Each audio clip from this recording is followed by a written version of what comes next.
Hey guys, what's going on? It's RV Productions, and I'm back with another video. As you can tell by the title, it is my opinion on Black Ops 4, the beta. Before we get into the video, like and subscribe so you can get more of my content, especially if you enjoy it, and make sure you hit that notification bell so you're notified whenever I upload. And don't forget to go follow me on Twitter at ProductionsRVA so you can stay up to date with whenever I'm posting and know what's going on. And that's really where I talk and can talk to you all more on social media, and you can stay up to date with what's going on, whether I'm uploading or why I'm not, or whatever, you know, my excuses, whatnot. So let's go ahead and get right into this video. The first thing I want to talk about is the maps. In the past, we've had maps that are just not colorful enough, that are either too big, or they're those typical 3-lane maps, but they feel generic and stale, and it's just not enjoyable. Black Ops 4, however, is different.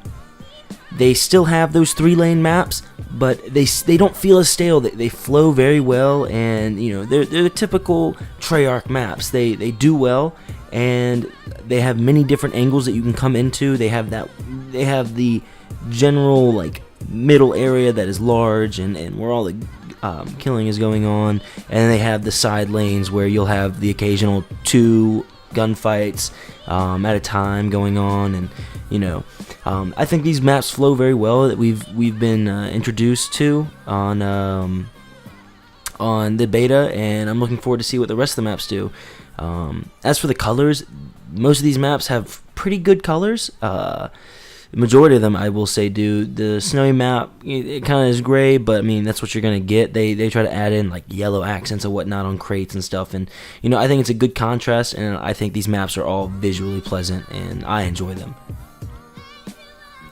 Now let's get into the guns. The ARs seem to be the superior weapons, in my opinion, from my experience, and I think the KN94 as of now is the most powerful gun in the game. I think all the guns are pretty decently balanced. The tactical rifles are maybe the weakest guns in my opinion, but I think that as for the weapons, they are sort of balanced in my opinion. The SMGs are obviously the second to the ARs. It's typical of Call of Duty to have a very strong AR and SMG game, which, you know, realistically, it makes sense. I was kind of surprised, however, because Treyarch generally in the past have had, you know, they've had the good ARs, but they've had stronger SMGs. You know, going back to Black Ops 2, you had the MSMC. Black Ops 3 may have been more of a AR game. No, we had the Vesper and the VMP. That's right, the VMP. So, you know, I was kind of surprised. The ARs definitely, from my experience, seem to be the most powerful weapons, but we'll see as we get into the full game. The tactical rifles, as I said, were very weak because the health is much higher now. It's 50% increased, so you have 150 health, and the 3-round burst is just not powerful enough to get those kills. So you know, it's very hard to get those tactical rifle kills, and especially trying to get chain kills with those. The snipers, however, seem to be back and just as strong as they were back in Black Ops 2, and even Black Ops 3 has some decent sniper work. Majority of the time it's one-hit kill unless they're wearing the body armor that is present in the equipment, which I will get into later. But the snipers, they definitely seem to be strong. I've only had a couple times where it's not been a one-hit kill, and they haven't had the ballistics vest or the body armor on, and I've enjoyed sniping. I haven't sniped as much as I used to, but you know, I never know. When we get into the game, I'll see. Next thing I want to talk about is the specialists. Now, Black Ops 3 introduced the specialists. The Infinite Warfare kind of had some specialists, or I guess they did. And World War II completely got rid of the specialists, but they're back for Black Ops 4. Many of them are similar to the Black Ops 3, and there are some new ones that have been introduced. Ruin, in my opinion, seems to be the best specialist. I think that the grappling hook is the best secondary specialist. I don't know what you call those yet. Specialist equipment, I guess you could call it, because you are able to grapple from one side of an area to the other, and it just makes it useful for gunfights, especially with the pace that Call of Duty takes. I think that second to Ruin are Recon and Battery, that are two very strong specialists. Recon being the Vision Pulse, sort of, and Battery being the War Machine.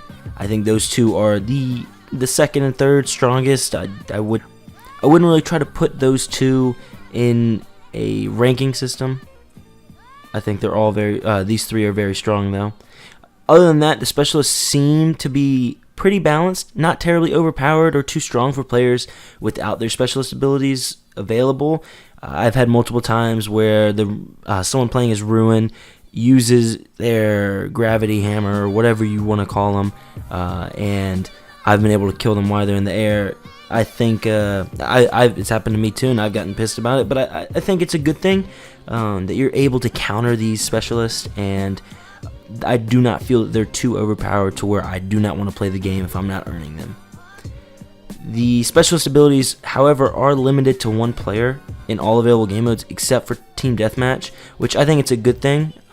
Team Deathmatch obviously allows two people to use the same specialist, but the one available for the rest of the game modes is a good thing because it doesn't allow you to just go up against a bunch of people with grappling hooks flying all over the place, or people earning like 3 War Machines at the same time. It's a good thing that you only get to use 1 and then 2 in TDM, where it's a little more laid back. These specialists seem to be earned, however, at a much slower rate than they were in Black Ops 3. It seems that Treyarch is trying to issue them to be used more strategically and not necessarily just like how they were used in Black Ops 3, where everyone's just running around just constantly using one, especially like each round to search and destroy.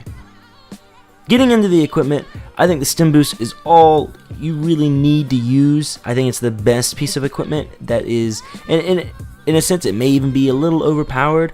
However, the piece of equipment that I think that is stronger than Stim Boost but should be taken out of the game is body armor. I hate body armor. I didn't have a big issue going up against it in the beta, but when I did, it pissed me off because not only is health already increased, but you're going to add another health, so you have the original health of what we've been used to over the past few years increased by double. It's just not ideal in my opinion. Now, the biggest change that Call of Duty has made, in my opinion, I know I'm saying in my opinion a lot, this is an opinion-based video, get over it. 150 instead of 100 is now the health, as I stated earlier. Everyone knows this. The guns seem, however, to be boosted to somewhat counter-affect it, but it definitely gets some taking used to, as you can tell by these clips here. We're defending Bravo.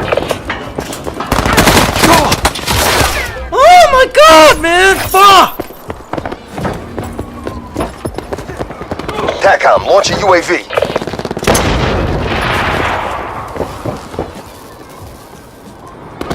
They're out of lives. Hunt them down. Tango down. A bonus to whoever frags their last mark. Fuck! I almost had that 3-piece! Damn it, man! The 150 health also makes it harder to get multi-kills. Whether they have too much health and it's harder to kill the 2 or 3 before they kill you, or you run out of ammo in your magazine, which was often the case for me. The 150 health, however, seems to promote teamwork and killing, as I found I was often rewarded just as much points for getting an assist as I would have the kill. However, this is just not as satisfying for me because it does not show up in my stats as a kill. I think the 150 health is not that bad, however. It takes some adjustments definitely, but it is a nice refresher to make things seem not quite the same as all Call of Duties, which has been an issue of them releasing a game every year and people kind of just feel that it's stale.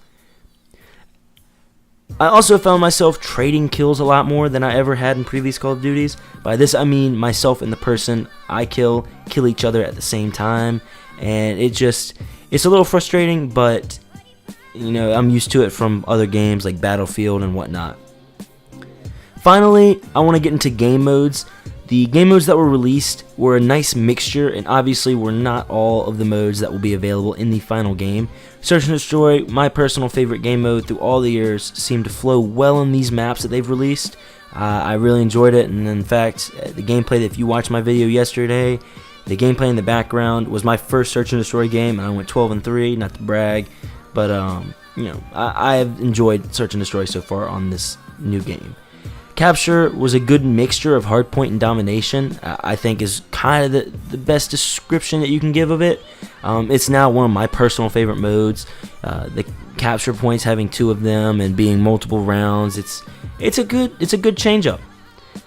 The chaos mosh pit of TDM and Kill Confirm kept each of the game modes fresh, and it allows you to just go in, get in TDM or Kill Confirmed, and not just constantly Kill Confirm, Kill Confirm, Kill Confirm, or TDM. It created a nice little freshness of it, which I think is good for the game so far. There's been a lot of, as I've been calling it, a lot of freshness to this game, and I've really enjoyed it so far. Heist, however, seemed to be Call of Duty's spin-off of CSGO, and I found it a nice kind of relaxed game mode for me. I didn't play it too much, but I can see where the competitive side can be brought to that game mode, and I wouldn't be surprised if if you find a lot of tryhards in that game mode that are people that are fans of CSGO. It seemed kind of like that, and then almost like a Payday if y'all ever played that game. But that's it for game modes for me. And really for most of the video, all in all, I think Black Ops 4 is a good Call of Duty, and I've enjoyed playing it more than any COD since probably Black Ops 3. This honestly says a lot for me too, because I am a very dependent gamer on playing with my friends, and a lot of my friends have not played this game with me. It's been mostly me by myself, and I didn't get bored like I normally do trying to play pubs and COD by myself or whatnot. I've actually really enjoyed it, and that gives me high hopes for this upcoming Call of Duty. I'm looking forward to the Blackout beta, and I'm looking forward to the new Zombies maps too. I'm a big Call of Duty fanboy. It's the game I grew up on, and I really want to see them succeed with Black Ops 4. So I'm looking forward to it. Hope you guys enjoyed the video. Like I said at the beginning, leave a like and subscribe if you did enjoy, and make sure you turn that notification bell on, and follow me on Twitter once again at ProductionsRVA for any news updates that I may have. And other than that, I'm all done here. I'll talk to y'all later. Peace.